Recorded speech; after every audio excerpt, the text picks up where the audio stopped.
से गांव में शांति देवी नाम की महिला रहती थीं। उनके पति का देहांत बहुत पहले हो चुका था। उनके 2 बेटे थे, बड़ा बेटा रमेश और छोटा बेटा सुरेश। बड़ा बेटा पढ़ाई में अच्छा था और शहर जाकर नौकरी करने लगा। कुछ वर्षों बाद रमेश की शादी एक समझदार और संस्कारी लड़की सीमा से हो गई। जब सीमा पहली बार ससुराल आई तो शांति देवी बहुत खुश थीं।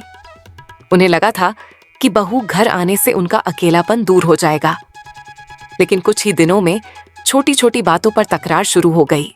सीमा आधुनिक सोच वाली लड़की थी।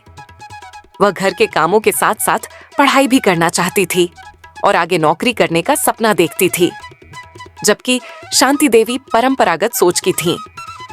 उनका मानना था कि बहू को घर परिवार तक सीमित रहना चाहिए। अक्सर दोनों के बीच कहासुनी हो जाती। सीमा को लगता कि सास उसकी आजादी छीन रही है और शांति देवी को लगता कि बहू उनकी इज्जत नहीं करती। रमेश बीच बचाव करने की कोशिश करता, लेकिन यह खटास दिन प्रतिदिन बढ़ती ही गई। एक दिन घर का माहौल इतना बिगड़ गया कि सीमा रोते रोते मायके जाने की जिद करने लगी। रमेश परेशान हो गया। तभी गांव की दादी माँ, जिन्हें सब काकी माँ कहते थे, मिलने आईं। उन्होंने दोनों को पास बिठाकर कहा, बेटियों और माताओं, रिश्ते पौधों जैसे होते हैं। उन्हें पानी और धूप दोनों चाहिए। अगर कोई सिर्फ धूप दे और पानी न दे तो पौधा सूख जाएगा। अगर केवल पानी दे और धूप न दे तो भी पौधा पनप नहीं पाएगा।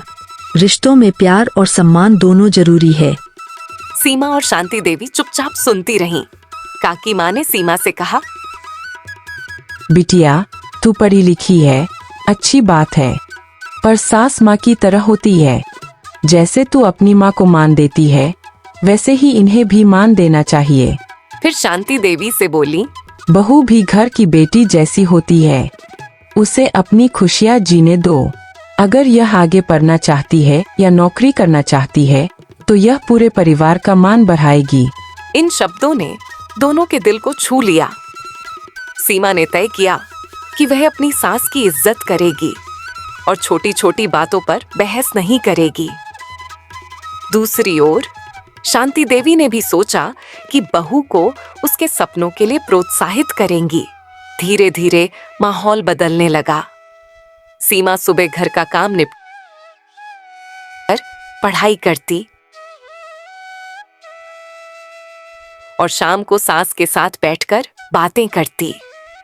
वह उन्हें टीवी पर धार्मिक कार्यक्रम दिखाती, मोबाइल चलाना सिखाती और नए नए व्यंजन बनाकर खिलाती। शांति देवी भी अब बहू की मदद करने लगी।